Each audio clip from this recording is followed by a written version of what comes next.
এক গ্রামে ছিল এক বাদুর মামা। সে যাকেই দেখতো সবাই অবাক হয়ে বলতো, আরে এই কেমন প্রাণী, মাথা নিচে পা ওপরে ঝুলে থাকে। একদিন চড়ুই পাখি এসে জিজ্ঞেস করলো, বাদুর মামা তুমি কেন গাছে উল্টে ঝুলে থাকো? বাদুর মামা হেসে বলল, আহা, এটাই আমার গোপন রহস্য। আমার পায়ের ভেতরে আছে জাদুর মতো টেন্ডন। আমি একবার ডালটা ধরলেই শরীরের ওজনেই পা আটকে যায়, তাই আমি ঘুমালেও পড়ে যাই না। চড়ুই হেসে বলল, তাহলে তো তোমার খুব আরাম হয়। বাদুর মামা মাথা নেড়ে বলল, আমি এভাবে ঝুলে থাকি যাতে বিড়াল বা সাপ এসে আমাকে ধরতে না পারে, আবার চাইলে ঝট করে উল্টো দিকে ঝাঁপ দিয়ে উড়ে যেতে পারি। এবার কাক এসে যোগ দিল, তুমি উল্টে থাকো বলে আমাদের কাছে মজা লাগে, কিন্তু তুমি কি এতে কখনো ক্লান্ত হও?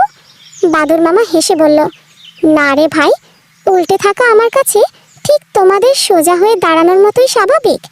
সবাই অবাক হয়ে বুঝলো বাদুর মামা আসলে খুব বুদ্ধিমান।